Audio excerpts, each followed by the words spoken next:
Welcome back to Startup Sim. In this tutorial, we show you how the areas can send cash to the home office. Go to New Decision, Finance, Financing.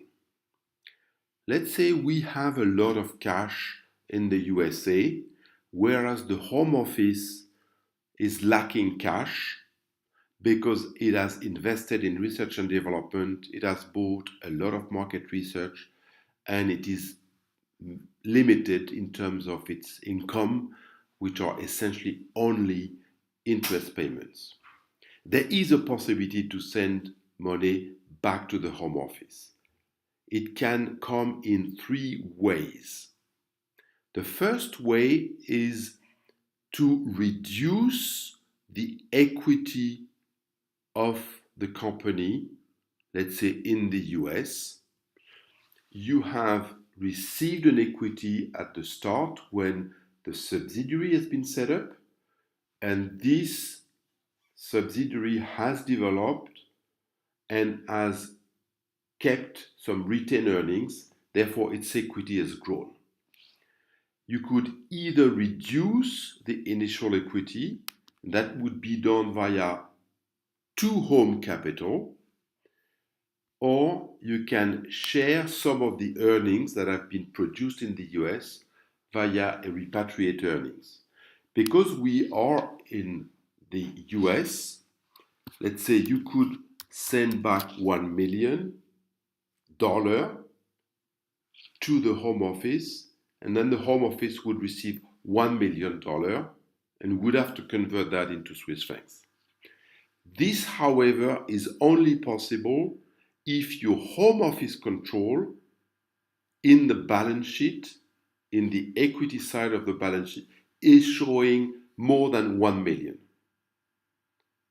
Otherwise, you have to transfer instead repatriate earnings, but these earnings also have to show at least 1 million.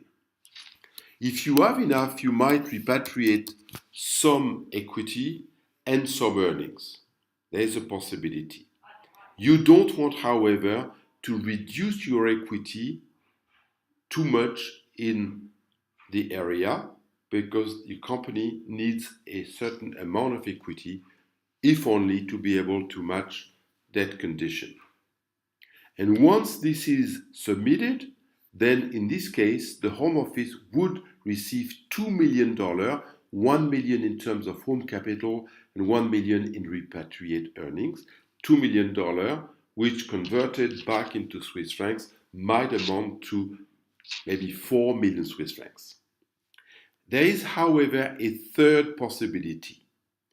Every area is able to pay a little management fee to the home office once a quarter and not more than one area at a time.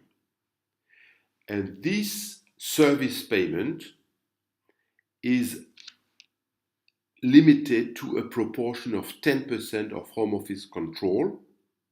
So again, you look at the line home office control in, let's say, the US, take 10%, and you're allowed to send 10% of that in cash back to the home office. So these are the three possibilities of providing the home office with a little bit of cash, reduction of my equity via to home capital, repatriation of earnings via the second option, or a service payment limited to 10% of the home office control in one area at a time.